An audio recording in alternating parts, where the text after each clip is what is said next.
Bienvenue à tous pour notre webinaire sur l'impact émotionnel du cancer qui marque le début de la semaine de la santé mentale.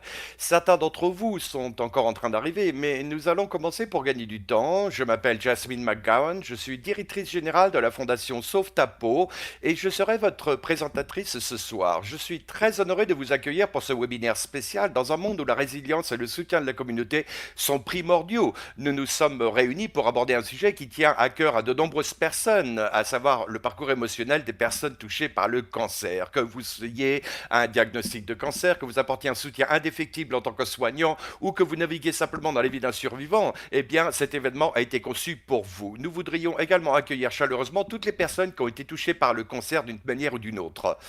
Tout au long de ce webinaire, nous nous lancerons dans une exploration approfondie des aspects uniques, émotionnels et sociaux du cancer, les dimensions psychologiques qui accompagnent l'expérience du cancer. Nos éminents conférenciers aujourd'hui sont le Dr Sue Johnson, qui est la directrice fondatrice de l'Institut du couple et de la famille d'Ottawa et du Centre international d'excellence en thérapie émotionnelle focalisée, David Craig, qui est le cofondateur et directeur général de Great Health, qui apporte de précieuses informations sur le monde de l'aide aux personnes atteintes du cancer, et puis Liane Wesley, coach en aptitude à la vie quotidienne, offre son expertise pour le bien-être tout au long de l'expérience. Nous vous invitons aujourd'hui à vous engager et à apprendre et à participer activement à cette discussion et nous rassemblons aujourd'hui, nous pouvons nous donner les moyens d'agir pour nous-mêmes et pour les autres dans cette aventure difficile parce qu'ensemble nous sommes plus forts. Merci encore d'avoir participé à cet événement et nous allons maintenant commencer notre parcours. Alors avant de nous plonger dans la présentation, nous vous demandons d'être attentifs à ce qui suit avec le bruit de fond, garantissant ainsi une expérience fluide pour tous. Pendant la présentation, veuillez utiliser la fonction de questions-réponses qui se trouve au bas de votre écran. Si vous avez des questions, soyez assurés que les présentateurs y répondront à la fin de la dernière présentation. Au cas où nous ne pourrions pas répondre à toutes les questions pendant les sessions directes, nous ferons en sorte de vous envoyer les réponses par courrier électronique à une date ultérieure. Pour notre public francophone, nous sommes heureux d'annoncer qu'une première en direct sur YouTube de ce webinaire en français sera disponible dans les 6 prochains jours. Alors, avant de commencer notre webinaire, j'aimerais vous présenter un peu notre fondation. Certains d'entre vous sont nouveaux, d'autres ne savent pas grand-chose sur Sauve ta peau, mais ici, à Sauve ta peau, nous sommes une organisation dirigée par des patients qui se consacrent à la lutte contre les maladies infectieuses, les cancers et de la peau, ainsi que le mélanome oculaire et le mélanome UVL. Sauve ta peau, la fondation Sauve ta peau, offre une communauté de soutien aux patients et aux soignants en oncologie tout au long du continuum de leurs soins, de la prévention et du diagnostic jusqu'à la survie. Je voudrais maintenant prendre un moment pour remercier nos commanditaires dont la générosité a rendu ce webinaire possible, c'est-à-dire Bristol Myers Squibb, Immunocore Merck, Pfizer EMD, Serono, Amgen Sanofi, Novartis et enfin La Roche-Posay. Je vous remercie pour votre soutien. Alors, je sais que nous ne sommes pas là pour que je parle toute la soirée, et j'ai donc l'honneur de vous présenter le Dr Sue Johnson. Le Dr Sue Johnson est la directrice fondatrice de l'Institut du couple et de la famille d'Ottawa au Centre international d'excellence en thérapie centrée sur les émotions. Elle est la principale innovatrice dans le domaine de la thérapie de couple et de l'attachement chez l'adulte et la principale conceptrice de la thérapie centrée sur l'émotion ou EFT en abrégé, qui a démontré son efficacité dans plus de 35 ans de recherche clinique. En reconnaissance de cela, Sue a reçu de nombreux prix, dont le Psychotherapy Network's Lifetime Achievement Award, le Family Psychologist of the Year Award de l'EPA et enfin l'Ordre du Canada. Son livre à succès qui s'appelle Hold Me Tight s'est vendu à plus d'1 million d'exemplaires et a été développé à un programme d'éducation rationnelle disponible dans de nombreuses langues. Ce programme a été adapté pour que les thérapeutes puissent l'animer auprès de groupes spécifiques tels que les familles avec des adolescents, les familles avec des enfants adultes et les couples confrontés à une maladie cardiaque. Il a également été adapté en une version en ligne pour les couples que vous pouvez trouver à holdmetightonline.com et donc sous forme des conseillers à l'EFT dans le monde entier et conseille plus de 90 organisations affiliées. Et j'ai maintenant l'honneur de vous présenter le docteur ou la docteur Sue Johnson. Mon Dieu, Jasmine, je ne savais pas que vous alliez dire tout ça. Eh bien, d'accord, pas de problème. Eh bien, bonjour à tous. Je vais aujourd'hui parler de choses, d'un sujet qui nous préoccupe tous, à savoir la façon dont nous gérons la peur aveugle qui accompagne ce diagnostic. Comme nous n'avons que 20 ou 25 minutes, je vais essayer d'aborder les points les plus importants à mes yeux. Mais j'ai aussi écrit tout cela pour vous dans une forme plus longue et Sauve-ta-peau vous donnera une copie de tout cela qui, je l'espère, vous sera utile. Je suis donc une patiente atteinte d'un mélanome, j'ai des métastases et je suis sous Tubentosap depuis décembre 2021. J'ai eu beaucoup de chance d'être stable et je cherche maintenant de nouveaux types de traitements. Alors, voilà pour moi. Maintenant, je vais vous parler de mon expérience personnelle en y ajoutant, je l'espère, mon expertise psychologique. Voilà. Alors, je pensais que le diagnostic était posé. Il s'agirait d'accepter le caractère transitoire de la vie et de la mort. Et puis, j'ai réalisé qu'en fait, le défi était d'apprendre comment vivre, vivre au quotidien avec un mélanome oculaire. Et la plus grande partie de ce défi pour moi est de faire face à ce que j'appelle le démon. Le démon n'est pas le mélanome en lui-même, c'est l'incertitude et la panique qui se manifestent lorsque je passe des scanners, lorsque je dois parler à un médecin. C'est comme s'il était caché dans l'ombre pour m'attraper en permanence. Et comme notre cerveau humain déteste l'incertitude, nous voulons pouvoir tout prévoir. Eh bien, lorsque nous sommes détournés de la sorte, notre tendance naturelle est de se dire que c'est une catastrophe. Et c'est ce que je fais. Donc, je vais donc vous montrer à quoi ressemble ce démon en utilisant l'une des méthodes que j'utilise pour y faire face. Je vais vous suggérer des méthodes que nous utilisons en thérapie pour aider les survivants de traumatismes et à faire face à la peur débilitante. Et cela sera écrit pour vous dans la transcription et vous serez en mesure de l'essayer pour vous-même. Et donc, à quoi ressemble ce démon? Eh bien, il sera un petit peu différent pour chacun et chacune d'entre vous. Mais voici à quoi ressemble mon démon. Je sais que demain, le grand docteur de Toronto va m'appeler au sujet de mes scanners. Et tandis que le ciel s'assombrit dans la soirée, je reconnais que le démon vient me chercher. Mon dos se crispe, mon estomac s'agite, le livre que je suis en train de lire et tous les rendez-vous de la semaine prochaine me paraissent complètement inutiles. Je me rétracte, je me rapetisse et j'ai un sentiment de désespoir et de fuite qui m'envahit. J'ai envie de ramper dans mon lit et d'y rester pour toujours. Je veux marcher dans la baie glacée de la plage et de ma maison et laisser les vagues m'emporter. Et je m'imagine en train de dire au médecin, je ne peux pas faire ça. Je ne peux pas supporter ça. J'en peux plus. Je suis tout simplement pas assez forte pour cela. N'est-ce pas? Et ce qui me vient à l'esprit, c'est que je suis condamné. Je pleure et j'ai toutes sortes d'images terribles qui me viennent à l'esprit. Et j'ai l'impression qu'il n'y a aucun moyen de s'en sortir. Et le démon a donc gagné. Il m'a eu. Je suis prise entre les dents du démon. J'ai donc réalisé ces derniers temps que vivre avec ce diagnostic, c'est vraiment être capable de danser avec le démon, d'être capable de voir cette peur, de la combattre et de finir par se sentir non pas impuissant, mais plus fort. Et ça, c'est un défi. C'est un défi permanent. Je pense que je suis bien meilleur qu'il y a un an. Et donc, en tant qu'être humain, nous disposons donc que d'un nombre limité de moyens pour faire face à l'incertitude et à la peur débilitante. En psychologie, nous parlons de cela. En gros, les gens se battent, fuient ou et s'immobilisent. Ces réactions semblent assez évidentes. Le problème, c'est qu'elles ne sont pas suffisantes. Elles ne sont pas assez utiles. Et que nous pouvons être pris dans l'une ou l'autre de ces réactions qui s'emparent alors de nous. Et ce qui ressemble à être une protection devient alors une autre sorte de prison qui entretient notre anxiété. Alors, que se passe-t-il d'autre? Quel est un bon geste à faire à l'égard du démon? Comment puis-je modifier mon état émotionnel et trouver un certain équilibre? Eh bien, il y a des choses évidentes que l'on peut trouver dans la littérature que j'ai trouvé utiles. Une des choses que j'ai remarqué, c'était faire de l'exercice. Peut-être il y a aussi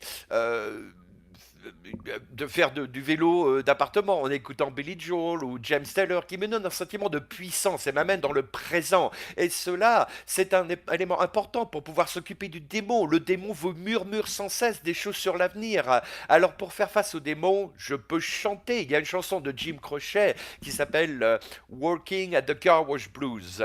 Et il chante où il a dû travailler à la station de lavage et à la fin il dit que j'ai le blues du travail à la station de lavage et que je m'assois sur mon vélo et donc pour chanter que j'ai le blues du mélanome oculaire et que je me sens mieux quand je descends du vélo. C'est génial. Et donc, nous pourrions donc parler beaucoup de cela. L'exercice libère des endorphines qui sont l'opium naturel de notre cerveau, etc., etc. Mais cela me donne l'impression de tenir tête aux démons. L'autre solution consiste à méditer et chacun a sa propre technique hein, pour faire cela. Il y a beaucoup de différentes façons de le faire. Pour moi, il s'agit essentiellement de ralentir, d'être immobile et de rester dans le moment présent. Cela m'aide beaucoup. Et l'autre, le plus important, c'est mon travail en psychologie, c'est de trouver quelqu'un à qui se confier. Et dans ce cas, c'est généralement mon partenaire, et je peux lui dire quelque chose comme il vient me chercher, et il sait ce que je veux dire. Et comme il me prend dans ses bras et me parle, nous sommes faits pour ce genre d'apaisement, nous sommes faits pour ce genre de survie, c'est notre principale stratégie de survie qui consiste à nous tourner vers une autre personne et nous sentir en sécurité dans ses bras. Donc je lui parle et je me sens moins accablé. Certaines personnes font appel à une figure spirituelle, d'autres parlent à quelqu'un de leur enfance. Euh, je sais que la personne à laquelle j'étais la plus attaché lorsque j'étais jeune, eh bien c'était mon père. Et je ne cesse de m'étonner parce que j'écris sur ce sujet à un niveau théorique qu'il y ait des moments dans ma vie d'adulte où je peux entendre la voix de mon père dans ma tête et que cette voix me dit toujours que je suis assez forte et que je trouverai un moyen de m'en sortir. Et je trouve cela très réconfortant. Donc ces choses m'aident.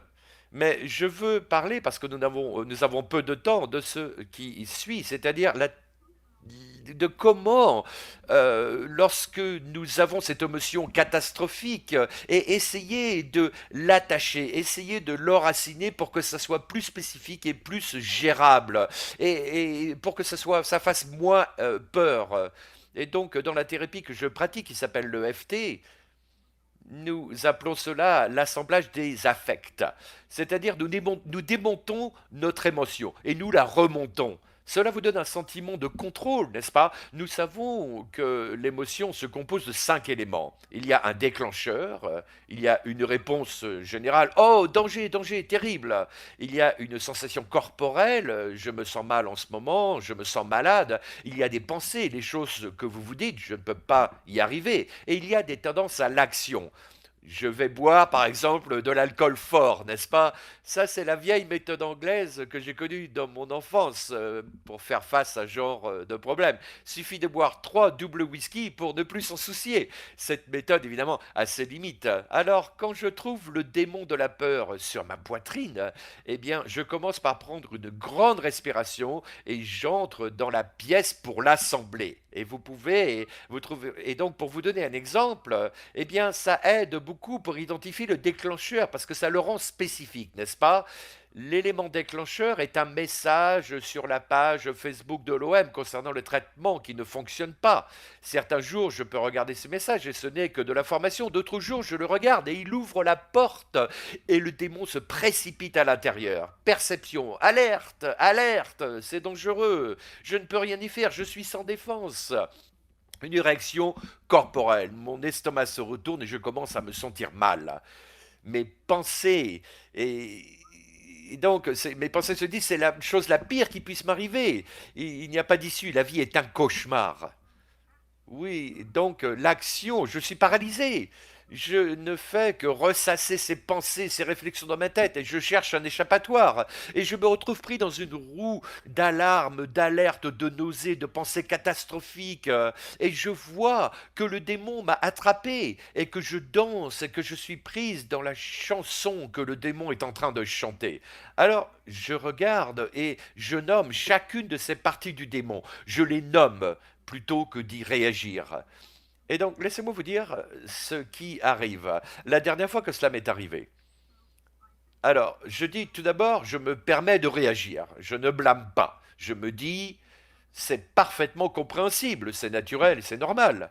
Nous réagissons ainsi parce que notre cerveau essaie de nous protéger. Et cette sensation corporelle n'est que ma peur qui stimule mon système nerveux, me rappelant que c'est dangereux.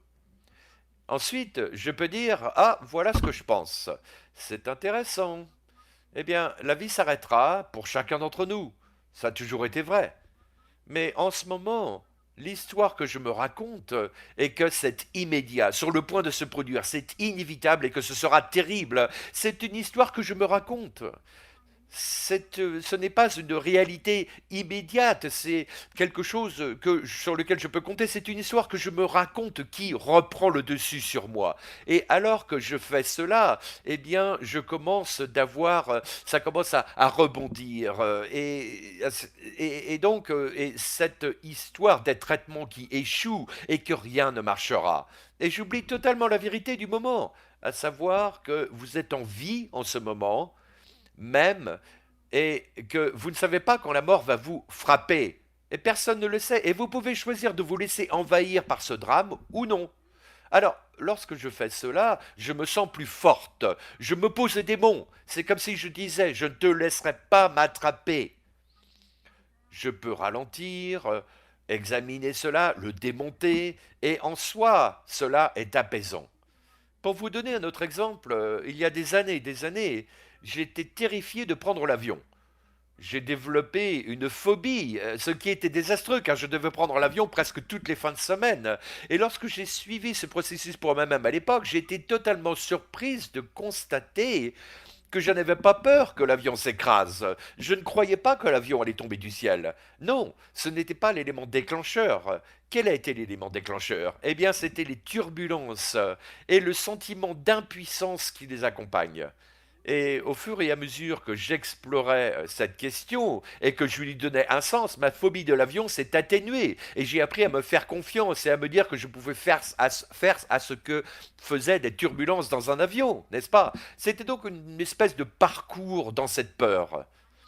J'aimerais donc vous suggérer de jouer avec cela et de vous y habituer. C'est peut-être un peu bizarre au début, mais c'est aussi le cas avec nos clients en thérapie. Mais lorsque vous vous sentez dépassé par ce dont je vous parle, vous pouvez rester spécifique et concret. Mettez le doigt sur ces éléments. Vous savez, c'est ce que dit le médecin, c'est qu'a dit le médecin. C'est ce qu'il a dit. Comment je me sens? J'ai des vertiges, je ne peux pas me concentrer. Qu'est-ce que je me dis? Eh bien, ma vie est finie. Voilà, c'est terminé. Non, s'endormir, recommencer. C'est comme une roue. On peut donc arrêter cette roue. C'est donc quelque chose que nous faisons en thérapie et qui aide beaucoup de gens. Nous l'appelons l'assemblage des affects. Je l'ai parcouru très rapidement. J'espère que vous utiliserez votre transcription. Cela pourra vous aider. J'ai également laissé une page de ressources à la fin de votre transcription pour vous indiquer les livres que j'ai trouvés utiles et des choses comme le tai chi que j'ai trouvé aussi utile et quelques citations de mon auteur bouddhiste préféré qui s'appelle Jack Cornfield. L'une de mes préférées citations est lorsqu'il dit la sagesse et le courage sont vos droits de naissance. Ils vous accompagnent depuis le début. Ils sont en vous maintenant. Lorsque j'ai confiance en cela, toutes mes peurs ralentissent. J'aimerais vous citer une autre phrase du grand violoniste Isaac Perlman. C'est un violoniste qui est handicapé par la polio.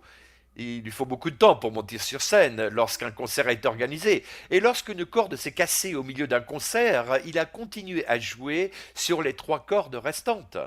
Et lorsque quelqu'un l'a interrogé à ce sujet, il a dit, eh bien parfois c'est votre tâche dans la vie de découvrir la quantité de musique que vous pouvez encore jouer avec ce qu'il vous reste. Je vous invite à y réfléchir, et votre expérience directe et immédiate est invariablement différente de vos pires idées sur ce dont il s'agit.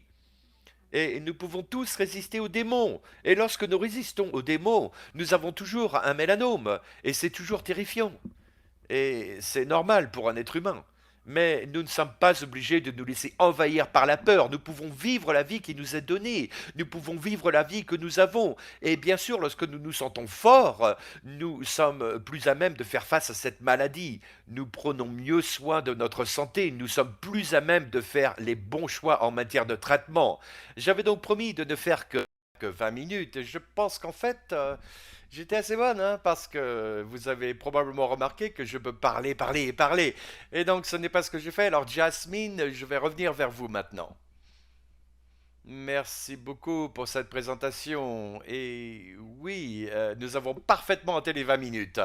Alors, je tiens à vous remercier une nouvelle fois pour vous être joint à nous et pour ceux qui nous rejoignent en ce moment, n'hésitez pas à taper une question au bas de la question Q et A. Et donc, le prochain intervenant, c'est David Gregg. David a survécu 2 fois au cancer. Il a été le soignant de sa femme atteinte d'un mélanome métastatique.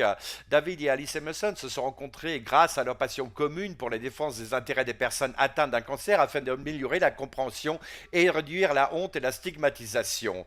Le rêve d'Alice, c'était de devenir une autrice et elle a publié un livre quelques mois avant son décès en avril 2023. Dave est cofondateur de Grid Health, qui est une plateforme en ligne qui aide les patients et les soignants à naviguer dans leur parcours de santé, à soutenir leur pairs et changer les systèmes. Dave est titulaire d'une licence en communication, d'un MBA en gestion technologique du Rochester Institute of Technology. Il a suivi une formation à Harvard Business School pour la création de nouvelles entreprises et aussi à MIT Sloan School pour management. Maintenant, je vais laisser David reprendre le relais. Merci beaucoup. Merci Jasmine, merci beaucoup. J'étais tellement perdu dans l'histoire de Sue et donc me connecter avec moi dans mon expérience en tant que survivant, mon expérience en tant que soignant et le travail que je fais dans le domaine du soutien et de la défense des droits des personnes atteintes d'un cancer. Merci, merci. Je vais essayer de me reprendre maintenant parce que j'étais tellement perdu dans ce que vous partagiez. Et je tiens à commencer par remercier Sauve ta peau. Euh, L'équipe a vraiment fait partie de notre parcours ensemble. Et lorsque nous regardons en arrière, nous nous rendons compte des moments importants qui nous aident à supporter des périodes vraiment difficiles et douloureuses. Et je suis sincèrement reconnaissant à la Fondation Sauve ta peau pour le soutien qu'elle m'a apporté, qu'elle nous a apporté et qu'elle a apporté à toutes les personnes confrontées à cette épreuve. Sous, pendant que vous parliez, je réfléchissais vraiment aux thèmes clés que je voulais partager dans mes commentaires d'ouverture. Et j'ai pensé que vous aviez beaucoup parlé du sentiment d'impuissance, n'est-ce pas? Lorsque ces choses nous sont imposées, ce sentiment d'impuissance et de détresse qui peut être accablant. Et je sais que dans mon parcours, à travers mes propres diagnostics de cancer, ainsi que dans mon parcours en tant qu'aidant, eh bien, le plus difficile est probablement le fait d'avoir à faire face à une situation de désespoir. Et c'est vraiment la chose sur laquelle je voulais vraiment me focaliser pour vous expliquer où, comment je suis arrivé ici et surtout comment j'ai travaillé pour essayer de faire tourner ce désespoir en me sentant fort et pour avoir un impact pour moi et les personnes que j'aime. Et donc, je vais commencer dès le départ. Pour moi, j'ai reçu mon premier diagnostic de cancer à l'âge de 25 ans, puis un second également vers le même âge, 2 cancers primaires différents. Et personne n'est jamais préparé à une espèce de parcours contre le cancer, quel qu'il soit. C'est un peu comme apprendre une nouvelle langue dans un nouveau monde. Aucun d'entre nous ne s'y attend. Je pense que lorsque nous parlons de l'expérience des patients, nous devons reconnaître que le mot expérience, lorsqu'il s'agit d'un patient ou un soignant, eh bien c'est en fait lorsque la vie nous trahit et trahit nos attentes. attentes. Aucun d'entre nous ne s'attend à recevoir un diagnostic de cancer et aucun d'entre nous ne s'attend à être l'aidant d'une personne qui subit le sien. Et pour moi, ces expériences sont vraiment des trahisons de la vie par rapport à ce que nous pensions vouloir faire. C'est ainsi que je me suis senti lorsque j'avais une vingtaine d'années et atteint d'un cancer, eh bien j'ai alors changé de carrière pour me concentrer sur mon travail. Je suis chercheur de formation et je voulais vraiment me concentrer sur ce que je faisais dans la vie pour essayer de faire la différence en me concentrant sur l'expérience des patients, sur la recherche et sur l'éducation. Et donc au cours des 20 dernières années, ma carrière a été d'aider à comprendre comment nous vivons le cancer et comment nous développons le soutien et les interventions pour les patients et les partenaires de soins. Et j'ai vraiment eu l'impression qu'à travers le travail que nous effectuons avec Grid, je transformais mes sentiments d'impuissance en retrouvant un certain contrôle et un certain but grâce à ces expériences. Et c'est grâce à ce travail que j'ai rencontré ma femme, Alice, qui avait été diagnostiquée avec un mélanome. Et donc, nous avons noué un lien euh, différent de tout ce que j'avais connu auparavant. Et elle était sous traitement actif lorsque nous nous sommes rencontrés. Le diagnostic était clair. Nous étions en couple et nous pensions que l'avenir nous souriait. Et elle a fait une rechute en l'automne 2021. Et vous savez, je dois être honnête, hein, le sentiment d'impuissance que j'ai ressenti en tant que patient, eh bien, je l'ai ressenti encore plus fortement en tant qu'aidant. Et je sais que nous parlons toujours du soutien aux soignants et du fardeau qu'ils doivent supporter, mais ayant été à la fois patient et soignant, eh bien, je n'ai jamais été aussi sensible et déterminé à soutenir les partenaires des soins dans cette aventure. Et en effet, les expériences spécifiques peuvent être très différentes, mais les exigences et l'impact sur la santé mentale et le bien-être général peuvent être profonds. Ils sont profonds. Je voulais donc partager les moments qui m'ont aidé à transformer mon impuissance en tant qu'aidant en un sentiment de pouvoir accru. Et je peux honnêtement dire que ce sont les moments où les gens montraient comment commencer à parler dans différentes langues. C'est vrai, je ne pouvais pas aborder le rôle d'aidant comme celui d'un patient. C'est quelque chose de très différent. Mais le simple fait d'écouter des personnes qui parlent d'aidant et qui ont cette expérience m'a permis de commencer à réfléchir à mon identité comme étant différente de ma propre expérience de patient, mais en réalité mon expérience d'aidant, de soignant. Et le travail que nous effectuons avec Grid, eh bien, consiste à aider les individus à naviguer dans leur parcours, à soutenir nos pairs, et puis à changer les systèmes, à plaider en faveur d'un changement qui aide davantage les personnes au niveau systémique. Et nous avons trois valeurs fondamentales: l'authenticité, l'acharnement et la défense des droits. Et elles sont le fruit de nos expériences personnelles. Sous, c'est vrai, nos valeurs viennent de ce que nous vivons et de notre authenticité, notre acharnement et notre militantisme viennent vraiment de l'authenticité et du fait d'apprendre à parler des choses dont nous ne nous attendions pas à parler et pour lesquelles nous n'avons jamais été formés. Et donc cela signifie qu'il faut aller au plus profond de soi, affronter et explorer des choses auxquelles nous n'aurions jamais pensé devoir faire face. Et l'acharnement, eh bien, lorsque vous parlez du démon, n'est-ce pas? Se tenir debout, sans relâche, par amour pour ce que nous aimons, eh bien ça c'est l'acharnement, c'est cela. Nous devons être forts pour nous-mêmes et ensemble nous pouvons être encore plus forts. Et c'est là que vient notre acharnement. J'adore ce mot, David. Oui, j'adore, parce que vous savez, dans notre monde, on nous apprend, oh, nous occupons de choses, c'est tout simplement fait, il suffit de le faire une fois, c'est réglé. Et en fait, si vous voulez vraiment vous occuper de ce problème, vous devez être implacable parce que le démon est connecté et il revient. Et si vous ne vous acharnez pas, il va vous tenir, il va vous attraper. J'adore ce mot, merci. C'est ce que je fais chaque fois que je me sens faible. Comment la trouver? Et puis la force vient toujours du fait d'être ensemble. Pour nous, défendre une cause, c'est être ensemble avec des gens qui se comprennent et se soutenir mutuellement. Et donc ces trois valeurs m'ont aidé à m'orienter en tant qu'active, qu'aidant actif, puis à surmonter ma peine en tant qu'aidant endeuillé. Et tout cela avec la conviction qu'en faisant preuve d'acharnement, nous pouvons surmonter des choses auxquelles nous n'aurions jamais pensé devoir faire face. Et je ne minimiserai jamais le sentiment d'impuissance, ni cette peur du démon. Mais en étant dans des groupes comme celui-ci, et avec des personnes comme vous et la Fondation Sauve ta peau et le public ici présent, eh bien, en étant ensemble, nous pouvons rendre les choses vraiment impossibles le plus possible. Et donc, je sais que certaines questions ont déjà été posées. Je suis sûr que nous avons, qui vont venir, Sue et moi, nous pouvons donc y répondre. Mais je voudrais m'arrêter là. Jasmine, peut-être c'est un bon point de départ pour passer maintenant à des questions au sujet que nous souhaitons aborder. Oui, absolument. Merci beaucoup d'avoir raconté votre histoire et de l'avoir partagée avec nous. Nous avons un dernier panéliste avant de passer aux questions.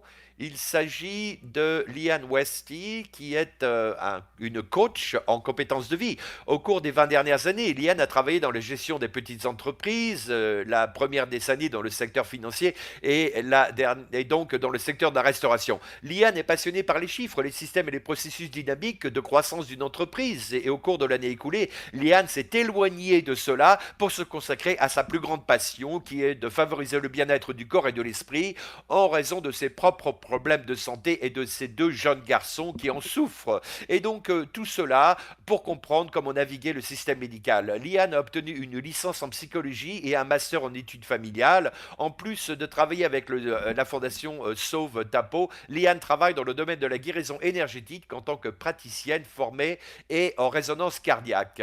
Et donc Liane n'est pas avec nous aujourd'hui, mais nous avons son enregistrement et je vais vous le faire écouter. Encore une fois, si vous avez des questions, veuillez les poser en bas de la boîte à questions.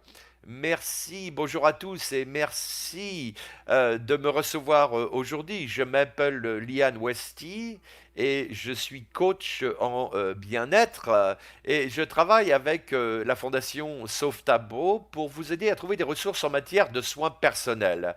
Et donc aujourd'hui, je vais vous parler de la pleine conscience et des soins personnels et de la façon dont ces deux éléments peuvent être combinés pour vous aider à rassembler des ressources sur les soins personnels et à créer une boîte à outils pour ces auto-soins. Alors, je vais maintenant vous parler de la pleine conscience, de ce que la pleine conscience, de l'auto-soin, comment ils peuvent donc, nous pouvons utiliser cela et comment nous pouvons avoir des différents niveaux de stress. Et donc, nous verrons comment les soins de soi et la pleine conscience peuvent se présenter différemment selon les expériences. Et tout au long de la séance, des questions de réflexion seront posées et donc, ce sera peut-être un petit peu différent que lorsque nous sommes avec nos pairs. Pouvons poser différentes questions et nous pouvons savoir ce que font les autres et d'utiliser ces outils pour nous-mêmes. Mais je vais poser ces questions tout au long de la séance pour vous donner l'occasion de peut-être vérifier, peut-être pour vous-même, ce qu'il y a pour vous, ce que vous pouvez en ressentir. Nous allons donc passer à la pleine conscience. Voilà cette définition de Jean Captazin. La pleine conscience se définit comme le fait de prêter attention d'une manière particulière volontairement dans le moment présent et sans porter de jugement. Nous sommes donc capables de prêter attention, nous choisissons, il y a une certaine agence dans ce choix d'être présent. Nous nous concentrons sur un objectif, sur un élément particulier et d'une manière particulière, et nous le faisons sans jugement.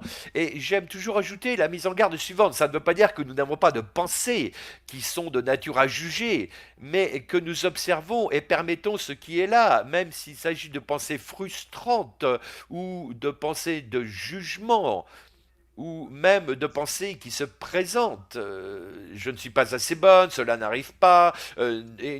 Ces pensées peuvent être là ici. Et donc, nous pouvons être là, y répondre sans jugement et de parler de ce dont nous faisons l'expérience. Et donc, cette pratique de se focaliser sur ce moment Eh bien, c'est, quelque chose que j'adore, hein, cette image, c'est capturer cela, c'est-à-dire notre esprit peut nous emmener dans tant d'endroits différents. Vous voyez cette sorte de bulle de ce qui se passe dans notre esprit, dans nos pensées, puis les émotions qui sont liées à ces pensées. Tant de choses peuvent se passer et nous entraîner dans cette bulle. Et pourtant, il y a des choses qui se passent dans le moment présent, juste devant nous, et les besoins que nous avons. Nous voulons être en mesure de répondre à ce qui se passe dans le moment présent également. Et donc, encore une fois, c'est la différence entre ce qui se passe dans notre esprit et ce qui se passe devant nous. Et comment pouvons-nous être avec ce qui se passe dans le moment présent afin de pouvoir répondre aux besoins du moment présent. Et ce qui m'amène à parler de l'auto-soin.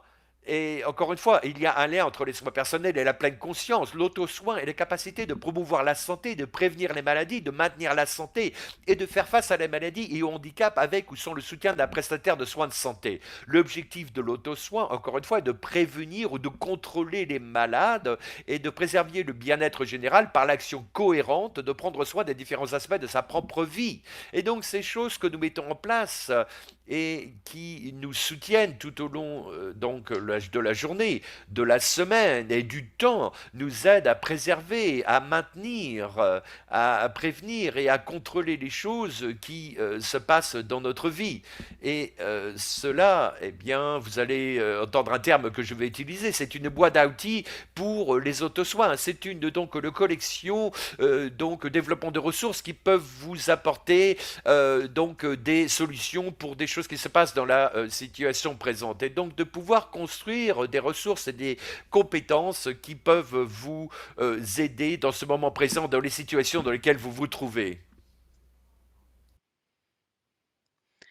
Ce qui nous amène à nous parler de la façon dont ces éléments se combinent pour nous soutenir dans des expériences difficiles et agréables. Alors, la pratique intentionnelle de la pleine conscience renforce notre capacité à passer de la pleine conscience. C'est comme si c'était un muscle vous- et vous pouvez vous imaginer. Et génial si vous pouvez me voir sur l'écran, mais on m'a expliqué que la pleine conscience, c'est comme un muscle et je rapporte, cette, photo à l'écran à nouveau et on peut s'imaginer que c'est comme un véritable muscle et notre esprit peut nous emmener à l'extérieur et dans des situations agréables ou stressantes, notre esprit et toutes ses pensées peuvent nous faire sortir de nos gonds et la pleine conscience est cette pratique qui consiste à revenir à l'instant présent, à ce qui est ici, maintenant. Comment est-ce que nous vivons? Comment est-ce que nous pouvons être présents dans cette expérience et la soutenir? Et le fait d'être en accord avec ce qui nous permet de disposer d'outils, de stratégies, de ressources, de pratiques, de compétences en matière d'auto-soin pour répondre à nos besoins. En examinant certains outils, je tiens à souligner que certains outils sont uniques à l'individu, qu'ils ils peuvent varier en fonction de l'événement ou de l'expérience, ils peuvent changer au fil du temps. Alors, comment trouver l'outil qui nous aidera le plus? Quels sont ceux qui nous sont spécifiques? Il se peut que d'autres nous disent que ce qui fonctionne pour eux et que nous soyons curieux de l'explorer et de voir comment il s'adapte. Mais il s'agit essentiellement d'entrer dans le moment présent et de trouver les soutiens nécessaires. Et ensuite, quelques questions à garder à l'esprit lorsque nous inventons la pleine conscience. De quoi ai-je vraiment besoin à ce moment précis? Quels sont les outils dont je dispose déjà et qui fonctionnent? Quels sont les nouveaux outils qui pourraient être disponibles et avec qui je pourrais m'entretenir pour en savoir plus à ce sujet? Voilà quelques questions qui seront abordées dans la suite de la présentation. Ce que je voulais faire et pardon, je parle en général, c'est d'examiner certains des différents espaces. Dans le mouvement, il ne s'agit pas d'un tableau spécifique de mouvement émotionnel, mais entre le calme et la détresse, pardon, des moments où nous nous sentons calmes, des moments où nous pouvons ressentir une détresse modérée et des moments où nous pouvons nous trouver vraiment en détresse, réactifs, repoussant la fenêtre de ce que nous pouvons tolérer. Les outils seront différents selon les cas suivants. Nous allons garder à l'esprit l'accessibilité de la pleine conscience, la réactivité ou la réponse. Sommes-nous en réaction? Pouvons-nous utiliser un moyen de revenir à la réaction? Quels outils sont déjà disponibles?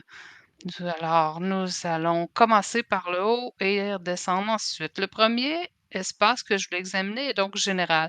Il ne s'agit pas de parler d'expérience ou de ce que vous vivez en ce moment, mais de parler en, en général des sentiments de détresse et de ce que nous pouvons tolérer et où nous nous trouvons lorsque nous rapprochons de cette fenêtre de tolérance.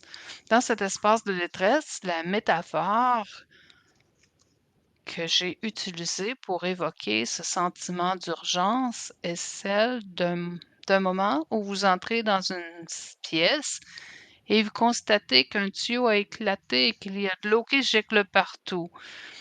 Vous entrez dans cette pièce et je m'excuse si vous vivez une telle rupture de canalisation chez vous en ce moment. Je ne veux pas susciter d'émotions fortes, mais il m'a semblé que le moment le plus approprié était celui où vous vous tenez là et il y a du volume d'eau et ça se passe où nous sommes dans la réactivité. Tout ce que nous voulons faire à ce moment-là, c'est arrêter l'eau et la ralentir. Encore une fois, dans ce moment de réactivité, vous pouvez chercher ce que vous pouvez retrouver à ce moment-là. Si c'est la première fois que vous rencontrez un tel tuyau et que vous n'avez pas d'outils à votre disposition, il vous sera très difficile d'aller au garage, de trier les outils, de revenir pour réparer le problème. C'est ainsi que l'on prend soin de soi. Encore une fois, nous parlons de la façon, pardon, pouvons-nous développer des outils, des ressources, de sorte que si nous arrivons, que nous retrouvons dans un moment de grande réactivité, de grande détresse, nous avons développé une boîte à outils que nous apportons et que nous pouvons utiliser pour commencer tout de suite. Nous avons développé une boîte à outils et nous apportons. Il s'agit donc de nous ramener dans un espace où nous pouvons naviguer, où nous ne nous sentons pas si réactifs. La question est donc de savoir quels sont les outils que vous utilisez déjà. Pour moi, cette boîte à outils, ce qui existe déjà, qu'utilisez-vous? Qu'est-ce que vous remarquez dans ces moments où vous sentez vraiment en état d'alerte ou de détresse, que vous allez chercher, que vous savez que vous pouvez utiliser, que vous pouvez rappeler à l'esprit, que vous avez utilisé dans le passé? Quels sont les outils à votre disposition? Je ne vais pas entrer dans le détail, mais voici quelques outils possibles. Commençons par la connexion. Il s'agit de quelqu'un que vous pouvez appeler, à qui vous pouvez envoyer un message, que vous pouvez être en contact direct. Cela pourrait être un groupe de pairs en ligne, peut-être un groupe Facebook, quelqu'un avec qui vous vous sentez en sécurité, que vous pouvez connecter et parler, qui pourrait vous aider à revenir à l'alignement ou à ralentir la pleine conscience. J'ai parlé de la pleine conscience ici, mais elle est vraiment intégrée dans toutes les pratiques de la pleine conscience, dont la plupart sont conçues pour nous ramener dans le moment présent. Il y a des pratiques respiratoires qui nous activent, qui nous apportent de l'énergie, d'autres qui nous calment. Il s'agit certaines techniques nous ralentissent, d'autres nous calment. Il s'agit d'être clair sur les pratiques qui nous soutiennent, qui nous ramènent au calme, qui nous ramènent dans le moment présent, des choses que l'on peut toucher, certaines techniques que l'on peut utiliser pour nous calmer, des mouvements, peut-être des mouvements rapides ou des mouvements destinés à brûler l'énergie. Il peut s'agir de s'asseoir tranquillement, de se calmer et de s'écouter. Alors, nous pouvons trouver les outils qui conviennent pour ce dont nous avons besoin à ce moment-là, pour entrer dans un espace de réponse. L'espace suivant que je voulais examiner, et nous l'examinerons rapidement dans la même optique, est cet espace où je ressens déjà une certaine détresse, un sentiment un peu plus fort. Et la métaphore, pour rester dans cette métaphore, c'est qu'il y a un petit trou dans le tuyau et c'est déjà frustrant. Nous voulons nous assurer que ça ne se termine pas par une grosse explosion d'eau et voulons revenir aux émotions que nous ressentons déjà comme de la frustration, quelque chose s'est passé, quelque chose est arrivé, des pensées sont apparues et cela a le potentiel de nous entraîner dans une plus grande détresse. Quels sont les outils que nous pouvons utiliser qui pourraient être à notre disposition dans un moment comme celui-ci? Nous pouvons être présents à ce qui se passe, être présents à ce qui se passe et apporter les outils de soins personnels qui nous aideront à nous retrouver dans ce moment. Nous ne sommes peut-être pas aussi réactifs. On a l'impression d'avoir un peu plus de temps pour réagir et faire le point. Quels sont les outils que j'utilise déjà? De quoi ai-je besoin? Peut-être un peu plus de temps ou d'espace. Et alors, les outils peuvent être disponibles et vous aurez beaucoup des mêmes outils, mais peut-être que la façon dont vous les utilisez pourra différer. Donc, la connexion est encore une fois des pratiques de respiration, des mouvements, d'écriture. On peut écrire dans son journal ou on peut avoir une pratique, différente pour extérioriser ce que des activités différentes, tactiles ou tentorielles ou sonores. On peut méditer et puis il y a un dernier espace que je voulais examiner. C'est un élément vraiment important qui passe parfois inaperçu. Je parle en mon nom, qui exige vraiment une attention particulière. Ce sont les moments de calme.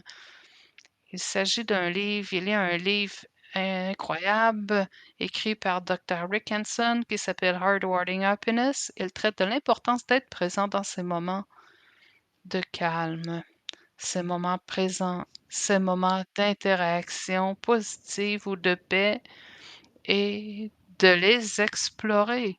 Parfois, passer outre ces moments, n'est-ce pas?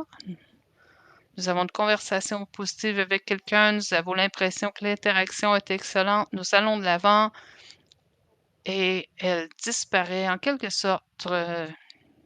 Et l'un des aspects les plus étonnants et les plus merveilleux de la pleine conscience consiste à être présent dans les moments positifs, dans les espaces où nous nous sentons calmes, où nous pouvons faire le point et réfléchir à ce qui s'est passé. Waouh, c'était vraiment positif. Je remarque une douceur et je remarque le calme et nous remarquons une certaine douceur, un calme et nous prenons le temps dans ces moments d'explorer la pleine conscience et la présence. Je vois presque comme certains points d'ancrage, nous donner la possibilité d'explorer et de développer le temps que nous passons en ce moment. Puis il y a cette sorte de point d'atterrissage dans lequel nous trouvons, c'est toujours frustrant, en colère, c'est toujours bouleversant, je suis dans la douleur. Il existe des espaces plus vastes où nous pouvons réfléchir à ce moment positif que nous avons vécu. Et on se dit: «Ah, il y avait vraiment du calme ici». Il s'agit donc de se connecter à ces lieux calmes et de les explorer avec la même curiosité et le même espace que lorsque nous sommes contrariés. Encore une fois, la réponse de cette réactivité dans ces moments de calme, la pleine conscience est souvent plus accessible et encouragée à être plus attentive dans ces moments-là. Quel utilisez-vous lorsque vous êtes calme? Vous sentez est-ce que vous prenez soin de vous? Êtes-vous capable de sortir, de prendre un thé avec quelqu'un? Vous vous sentez plus apte à participer à un projet sur lequel vous avez hâte de travailler? Quels sont les outils que vous utilisez dans ces espaces? Et quels sont les outils disponibles pour vous? La pleine conscience. Encore une fois, la connexion de la pleine conscience, la respiration ancrée, le mouvement, l'écriture, le son de la créativité. S'agit-il d'un espace où vous pouvez vous entraîner à utiliser ces compétences dans le futur? Cela nous amène à la fin de cette présentation et à quelques questions qui pourraient vous aider à consulter cette boîte à outils. Que contient Tiens, votre boîte à outils, quels outils utilisez-vous déjà? Est-ce qu'ils fonctionnent? Quels nouveaux outils pourriez-vous ajouter? Est-ce que vous les utiliseriez-vous? Êtes-vous en mesure de passer du temps avec vous? Comment pouvez-vous vous renseigner sur des outils supplémentaires? Existe-t-il des groupes de pairs, des professionnels de la santé mentale que vous pourriez consulter? Je vous remercie de m'avoir donné l'occasion de partager avec vous 2 aspects que j'estime très importants du bien-être, à savoir la pleine conscience et les soins personnels. Merci. Incroyable. Je tiens à remercier tous les panélistes pour leur présentation. Nous allons maintenant passer aux questions du groupe. Nous vous rappelons que vous pouvez taper une question dans la fonction Q&A dans le bas de l'écran. Si nous ne parvenons pas à répondre à toutes les questions, nous vous enverrons une réponse par courrier électronique à une date ultérieure. Avant d'entrer dans le vif du sujet, je vais cesser de partager l'écran. Nous avons nos panélistes à l'écran, mais je vais faire cette section avec ma collègue Taylor. Taylor est notre directrice des projets spéciaux. Je vais faire une brève présentation avant qu'elle ne commence à lire vos questions. Nous allons lire la plupart des questions de manière anonyme par souci de discrétion, mais n'hésitez pas à poser d'autres questions lorsque vous êtes prêts. Je vais donc cesser de partager mon écran et nous allons être présents à l'appel. L'une des premières questions que nous avons posées était de savoir comment équilibrer la gratitude d'être ici, la culpabilité des survivants pour ceux qui ont eu un différent parcours avec avec le cancer. J'aimerais savoir comment vous répondiez à cette question, car en tant que survivante, moi-même, je trouve que la culpabilité existe presque constamment. David, Dr. Johnson, comment aborderiez-vous cette question?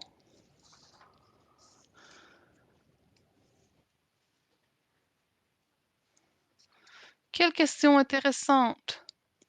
Je pense que l'une de mes méthodes consiste à me sentir coupable car nous sommes de grands perfectionnistes.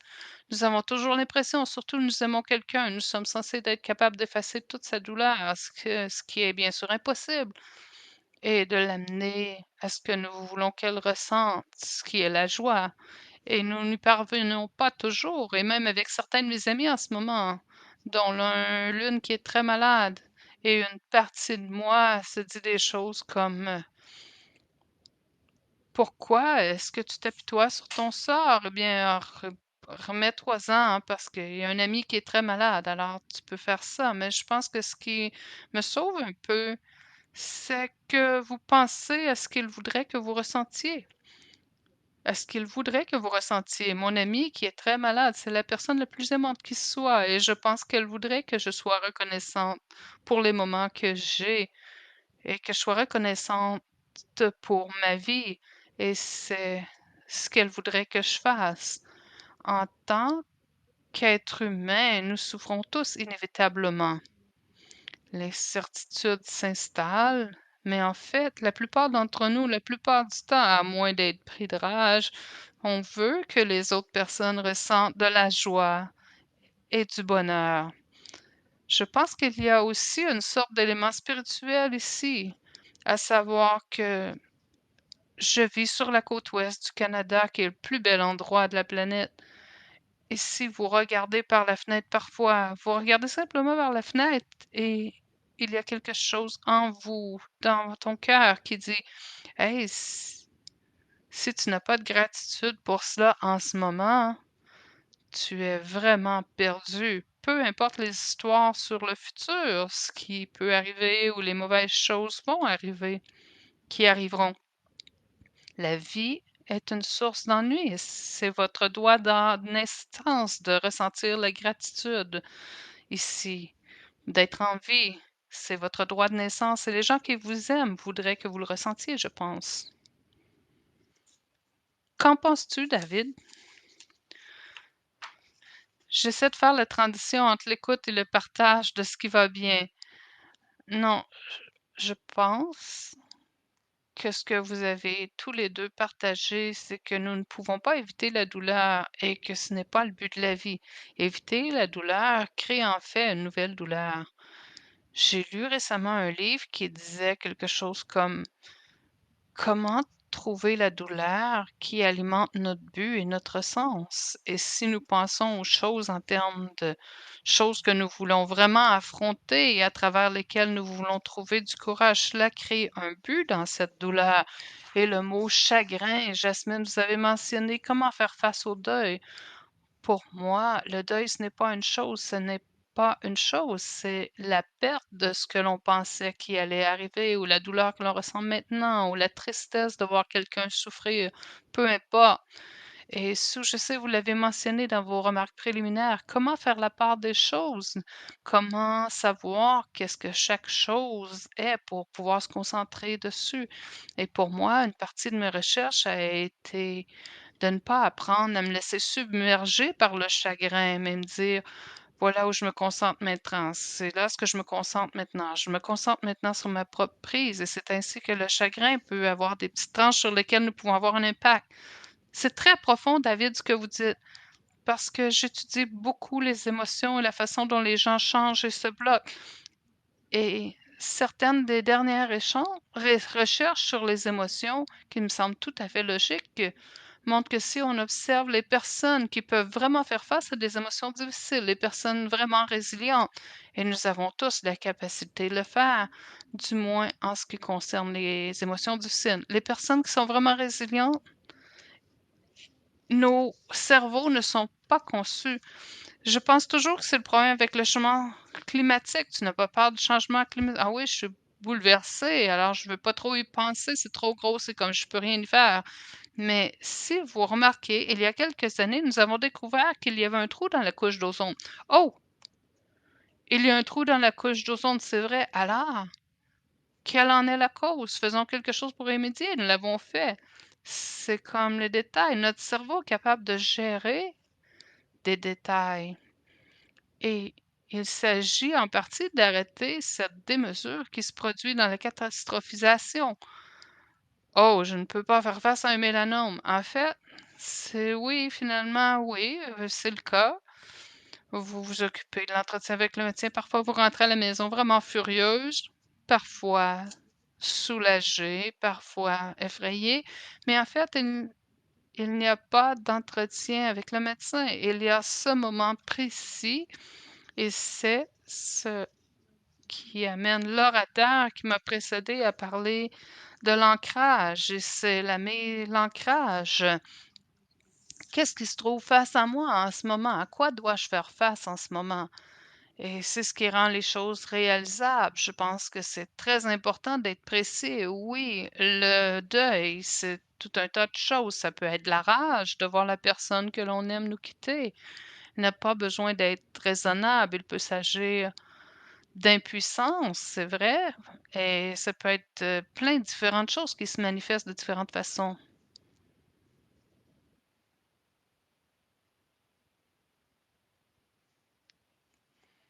Merci beaucoup à vous 2 et merci pour vos présentations incroyables et Liane également. Je vais prendre l'une des questions posées en direct car nous voulons nous assurer que tout le monde peut trouver une réponse. Une participante demande quelle est la meilleure façon de faire face au fait que de nombreux traitements pour les patients atteints de mélamone qui sont disponibles ne sont pas tous accessibles au Canada et les frustrations qui peuvent en découler. Oui, je pense que c'est un vrai problème et je pense que les limites de notre système de santé surchargé et débordé, pour la plupart des patients que je connais, ajoutent vraiment à notre anxiété et il est possible d'y remédier en parlant aux gens. Par exemple, j'ai l'impression d'avoir dû me battre et me défendre mes intérêts pour obtenir des traitements au Canada, d'accord? Lorsque j'ai commencé le traitement Bentosap, il n'était disponible qu'à Toronto et c'était de la pure bureaucratie. C'était interprovincial et à l'hôpital, c'était tout simplement de la bureaucratie. On m'a dit: «Bon, tu dois aller à Toronto». J'ai donc vivre à Toronto au milieu de l'hiver pendant le confinement, pendant le COVID, les camionneurs. Je ne peux pas vous dire à quel point c'était difficile et le mélanome n'était qu'une petite partie du problème. Alors oui, c'est une question qu'il faut défendre. Une partie de mon cerveau dit on ne devrait pas avoir à se battre quand on est dans cette situation, mais malheureusement, c'est le cas.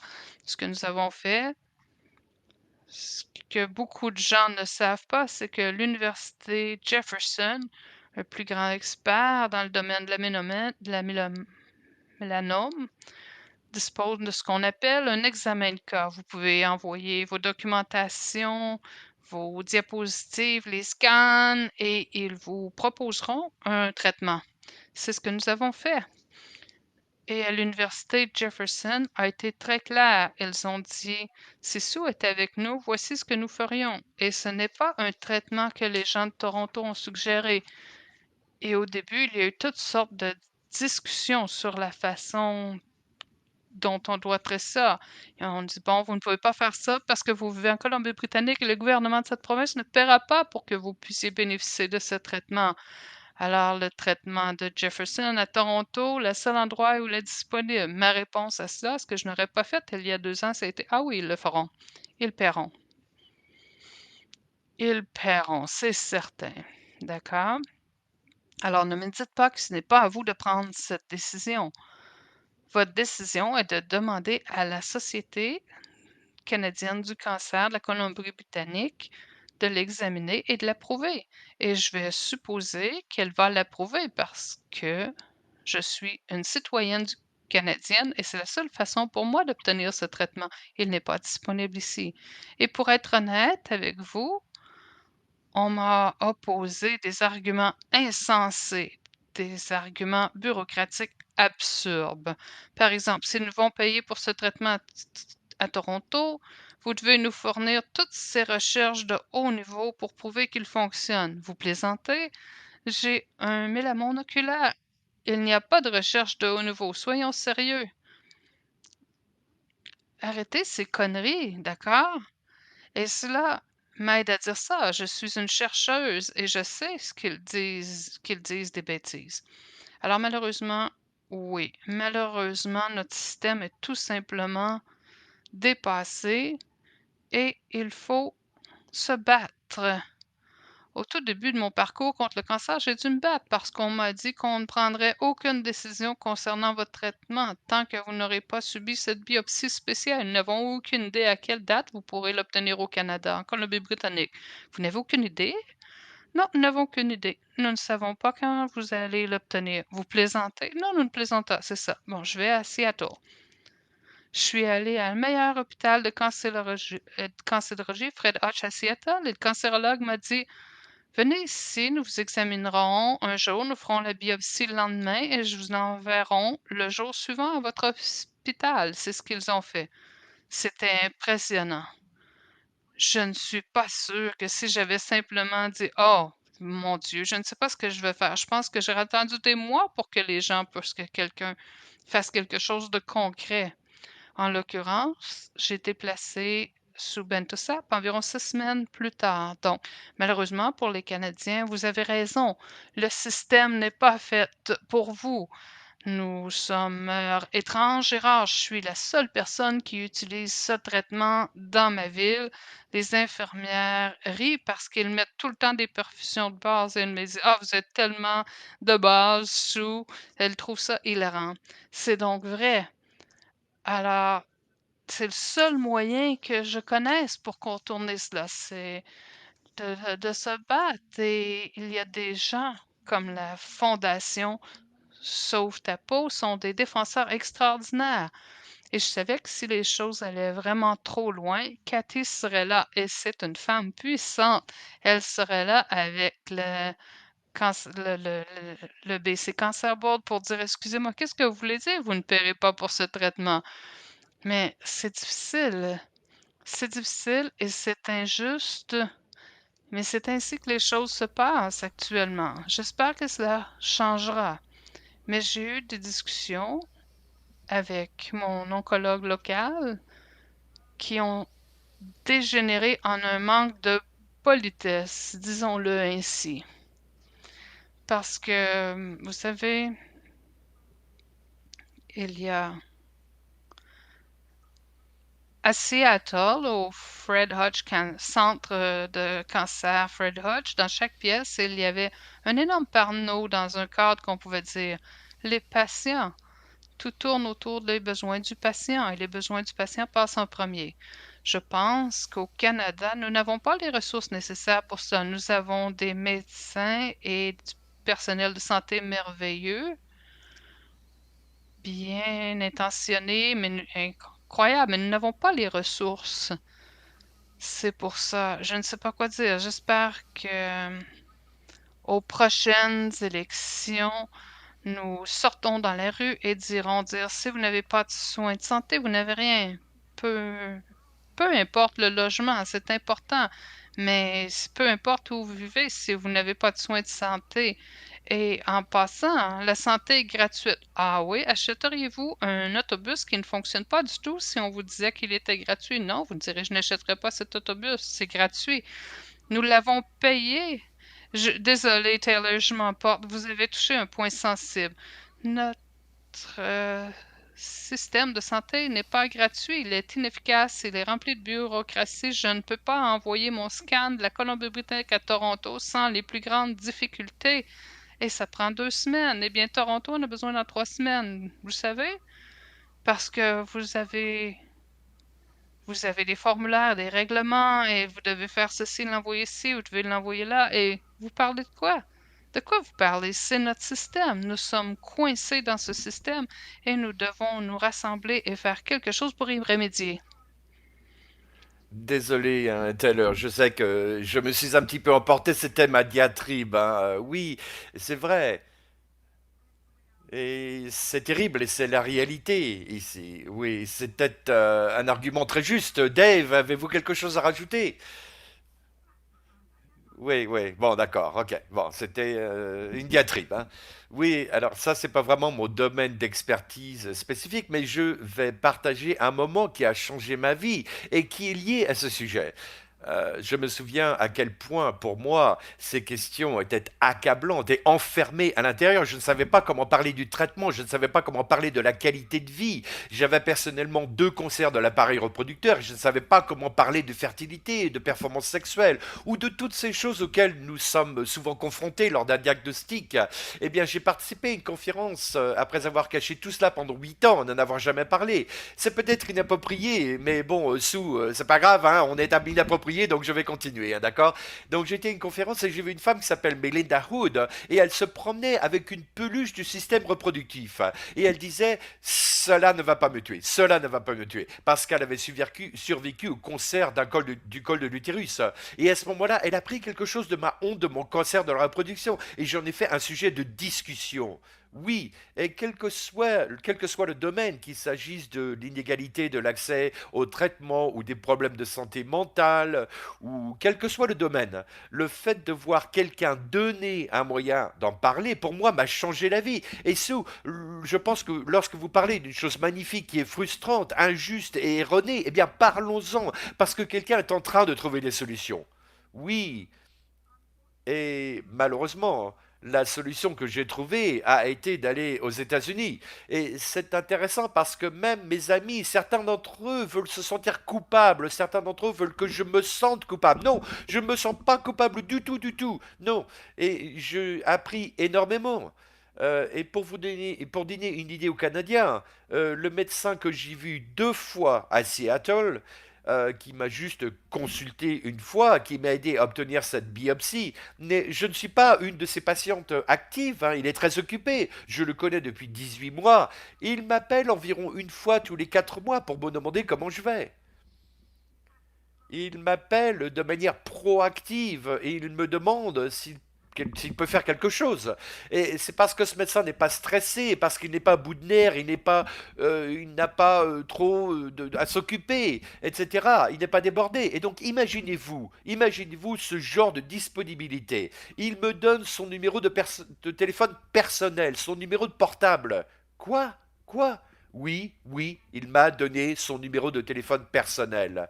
Et peut-être je ne le reverrai plus jamais dans mon parcours de thérapeutique. Mais rien que d'y penser, cela me donne un sentiment de sécurité parce qu'il a le temps de s'occuper de moi, qu'il a les ressources pour le faire. Et il m'a toujours dit. Si vous êtes vraiment coincé, Sue, si vous êtes vraiment coincé et que vous ne pouvez pas obtenir le traitement là-haut, au Canada, eh bien vous pouvez toujours venir ici. Et vous imaginez qu'évidemment, on se dit que les États-Unis nous excroquent pour de l'argent. Je tiens à dire aux Canadiens que ce n'est pas le cas du tout. Ils se soucient beaucoup de l'argent que vous payez, bien sûr. Ils se soucient du fait que vous alliez devoir payer. Et tout ce que j'ai reçu là-bas, n'était pas raisonnable, hein, pas raisonnable, on va me dire pas cher, cher, n'est-ce pas? Alors, les Canadiens, il faut que nous nous réunissions et que nous nous battions ensemble. Voilà, c'est ce que je veux dire à propos de cette affaire. Alors, sur ce point, oui, oui, sur ce point, oui, désolé, Jasmine, nous n'étions pas censés en arriver là. Non, c'est pas grave, c'est pas grave. Alors, j'ai une question à vous poser à tous les deux et j'aimerais entendre vos points de vue à ce sujet. La question est la suivante. Quelles sont les conséquences du report des soins de santé mentale? Qu'en pensez-vous? Ah, c'est une grande question, n'est-ce pas? Oui, oui, je pense que la question vient de faire exploser ma tête. Je vais peut-être décortiquer les mots. La santé mentale est un grand mot qui englobe beaucoup de choses. Et en réalité, ce dont nous parlons, ce sont des petites choses que nous pouvons faire pour s'occuper des problèmes avant qu'ils ne deviennent trop importants et accablants. Et donc, lire un livre m'aide à me calmer ou à me recentrer, ou simplement à marcher dans la nature. Sous, vous avez parlé de regarder à l'extérieur, à la fenêtre.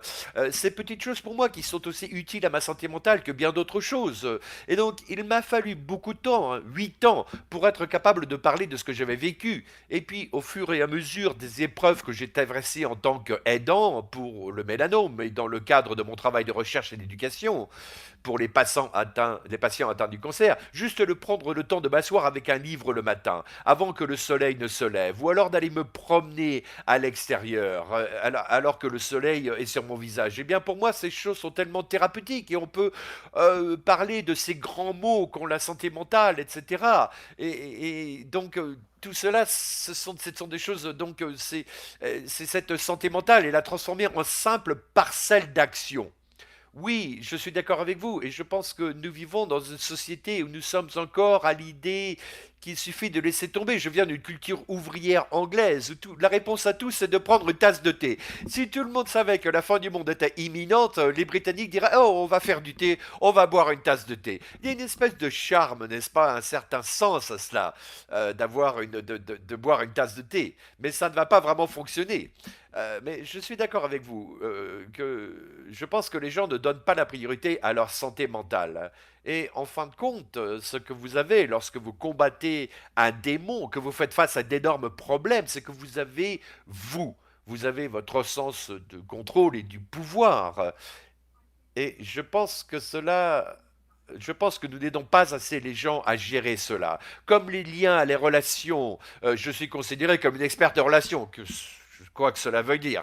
Nous n'aidons pas les gens à prendre soin d'eux. Je vous donne un bon exemple. Il y a quelques mois, il s'est passé quelque chose de très difficile pour moi. J'ai réalisé et je me sentais très coupé de l'un de mes enfants. Et ça me dérangeait beaucoup, ça perturbait mon sommeil, j'avais des conversations imaginaires avec cette personne, mais je ne lui en avais jamais parlé. Et donc j'y suis là, je suis une experte en relations amoureuses ou en relations, et donc je me suis donc retourné vers elle et je dis à mon enfant, ça n'a pas été facile, hein, eh bien tu sais quoi, peut-être ce n'est pas raisonnable ou ce n'est pas juste, mais ces derniers mois, d'une certaine façon, je me suis senti abandonné par toi. Je me sens abandonné. J'ai l'impression que tu es très loin. Et tu ne m'appelles pas pour me demander comment je vais. Tu supposes que je vais bien. Et je te dis que tout va bien. Et donc, d'une certaine manière, j'ai l'impression que nous perdons notre connexion. Et je me sens abandonné. Et c'est là que mon enfant a dit ah, bon, ah bon, ah, bien, je ne sais pas, et donc nous avons eu cette conversation. Mais donc j'aurais pu dire si facilement, ah mais ne dis pas ça, non, non, non, ne dis pas ça, ne dis pas ça.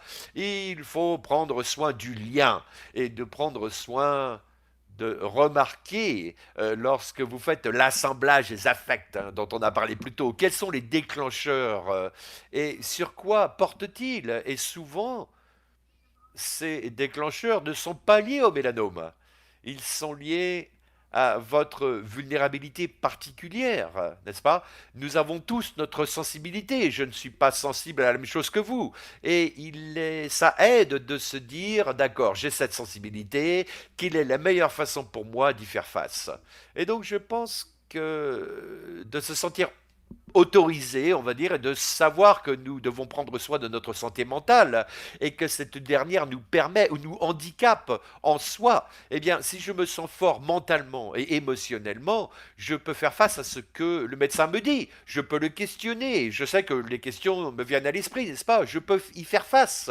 Si je me sens petite et impuissante, eh bien, je ne peux pas supporter les choses. Tout est écrasant, y compris tout le traitement, toute cette thérapeutie. Et j'oublie de prendre mes vitamines et j'oublie peut-être mon rendez-vous médical parce que je suis perdu. Et donc la santé mentale est donc très importante. Nous devons en prendre soin. C'est notre boîte à outils de base dans ce combat.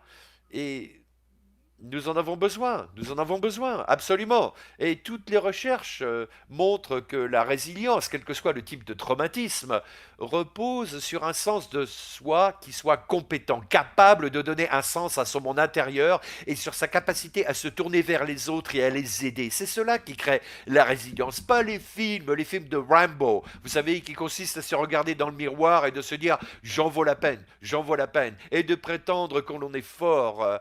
Et se demander pourquoi on a ces choses stupides. Mon Dieu, moi, tu en vaux la peine, mais non, je n'en vaux pas la peine, non, je ne veux pas je ne veux pas valoir ce nouveau savon, vous savez, ces choses qui vous disent que vous en valez le coup. Non, nous devons en faire une priorité.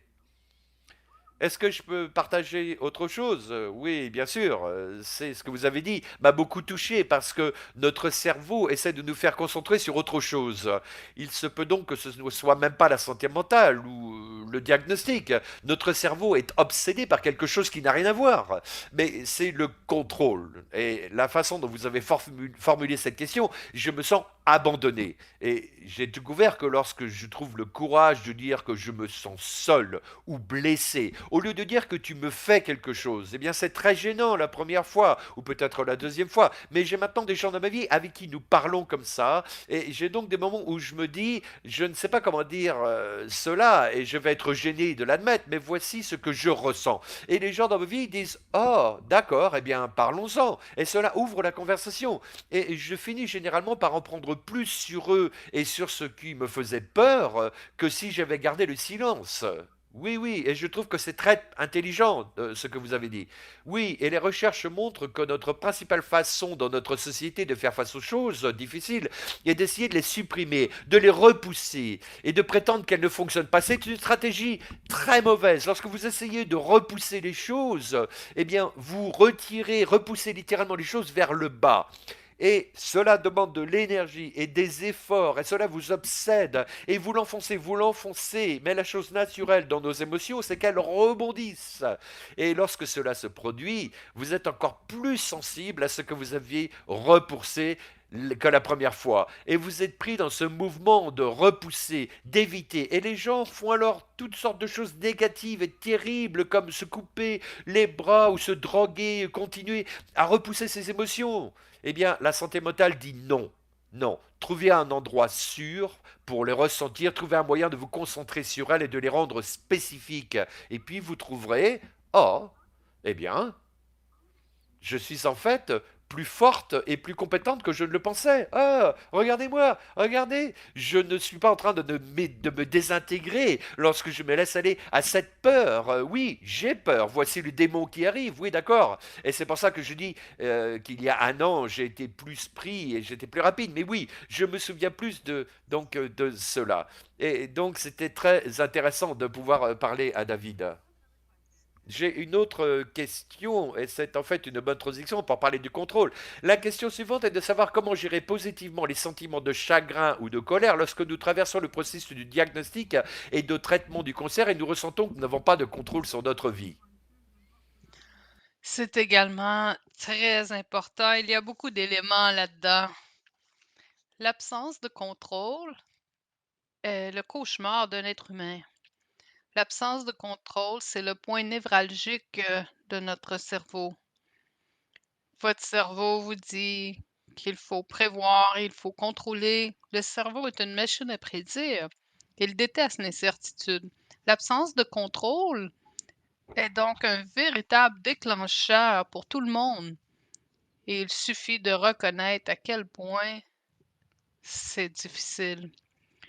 C'est l'une des raisons pour lesquelles j'ai inclus un livre bouddhiste, quelques livres bouddhistes dans la liste des ressources. C'est que ce que dit le bouddhisme, c'est que le contrôle, de toute façon, est une illusion. Nous n'aimons pas le savoir, mais vous savez, voilà, je suis obsédée par le fait que oh, ces traitements ne fonctionnent pas. En fait, je pourrais conduire ma voiture et être renversée par un autobus demain matin à 9 heures. Et c'est la vérité, mais on ne veut pas savoir ça. Le bouddhisme parle du fait que le contrôle est illusoire. Et la seule sécurité, et c'est ce qui ressort de notre travail, c'est de savoir que l'on est vulnérable, de l'accepter et de regarder vers l'extérieur pour trouver des façons positives de faire face à cette situation. Des moyens de dire je suis vulnérable, mais mon partenaire m'aime, il est heureux, il est là pour moi. Et puis, ce diagnostic de cancer a fait en sorte que notre relation s'est approfondie.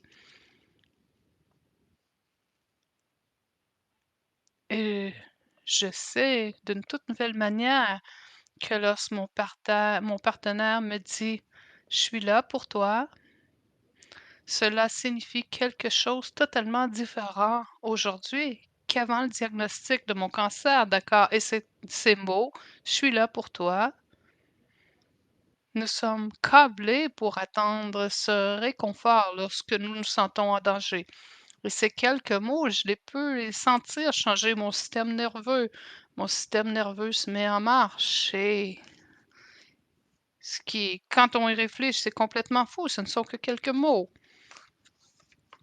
Je pense que reconnaître sa vulnérabilité, son impuissance, c'est la première étape. Ne pas essayer de les nier ou de les fuir, mais reconnaître que ça fait mal et que c'est terrifiant.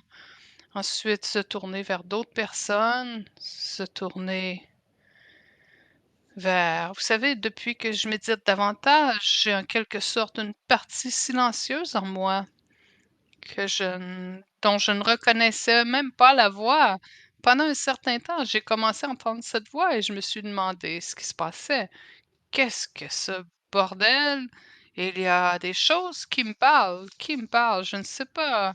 Et j'ai commencé à reconnaître que c'était la partie calme de ma personne.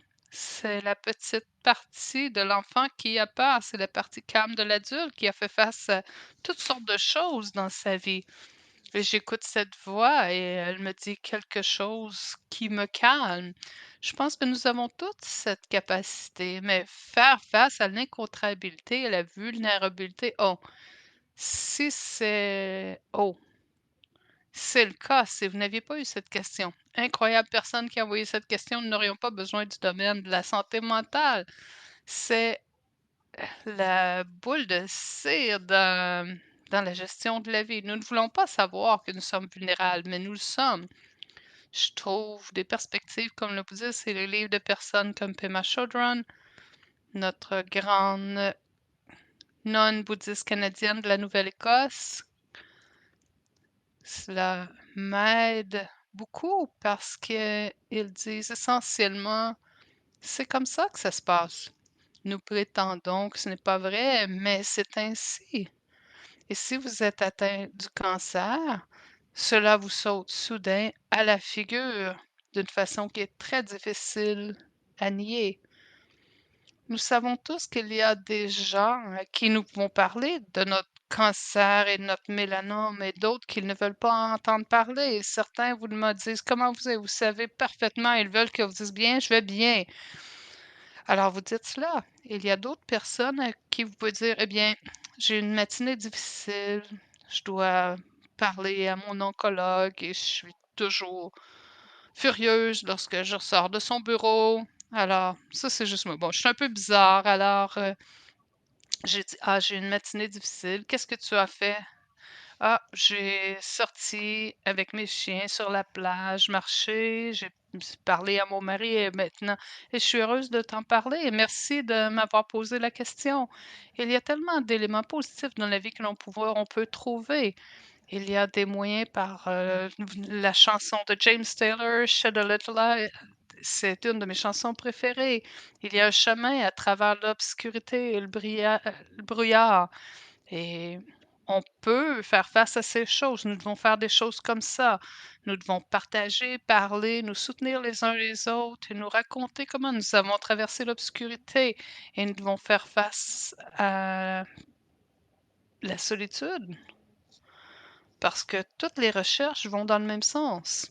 Dans mon domaine, si vous voulez être submergé par n'importe quel défi, il suffit d'ajouter une bonne cuillerée de solitude. Nous ne pouvons rien faire. Seul, on ne peut pas rien faire. On ne peut pas faire face aux démons. On ne peut pas résoudre des problèmes. Eh bien, la dame qui nous a précédés, je suis désolée, j'oublie son nom, elle parle d'unité et notre société n'a pas reconnu cela vraiment. Il s'agit d'être ensemble et au plus profond de nos âmes, nous le savons. Nous savons qu'il s'agit d'être ensemble, de faire face à la vie et de bien vivre la vie. C'est une question d'unité. Nous ne pouvons pas y arriver seuls. Et nous vivons dans une culture qui, depuis des années, nous dit: «Ah, la solitude, c'est la voie de la survie. Tu peux t'en sortir seul, tu es forte, tu comptes sur toi-même. Si vous comptez que sur vous-même, vous êtes un idiot». En gros, on ne peut pas le faire, c'est impossible. On n'est pas fait pour ça. Je pratique donc ces conversations. Je ne me souviens même pas de la question, je m'amuse à y répondre. C'était une question énorme. Mon Dieu, c'est une question énorme. En tout cas. Merci beaucoup d'y avoir répondu et je suis très émue après vous avoir écouté. Je suis certaine que c'est la même chose pour les autres également. Je pense que ce sera notre dernière question, mais je tiens à vous remercier tous pour vous être joints à nous et d'avoir répondu à ces questions. Pour ceux qui n'ont pas reçu de réponse à leurs questions, nous allons vous enverrer un courriel électronique avec une réponse de David au-dessous. Encore une fois, merci Dr. Sue Johnson et David Craig et merci d'avoir pris le temps de répondre à nos questions, de vous présenter aujourd'hui. Je tiens à vous remercier chacun d'entre vous qui s'est joint à nous aujourd'hui. Votre présence a rendu cette journée spéciale. C'est vos questions et votre engagement envers notre communauté font en sorte que ces réunions sont significatives et importantes. Sachez que votre participation a fait une grande différence et que votre soutien continue à la position, à la fondation Sauve ta peu et c'est très apprécié. Nous vous remercions encore une fois et nous nous réjouissons de poursuivre ce voyage ensemble car comme vous le savez vraiment, nous avons besoin de vous pour nous aider. Merci beaucoup, Jasmine. Merci pour l'invitation. Merci, David. Merci à tous et profitez du reste de la soirée pour célébrer le reste de la semaine de la santé mentale jusqu'au 7 octobre. Merci à tous. Au revoir. Prends soin de toi. Au revoir.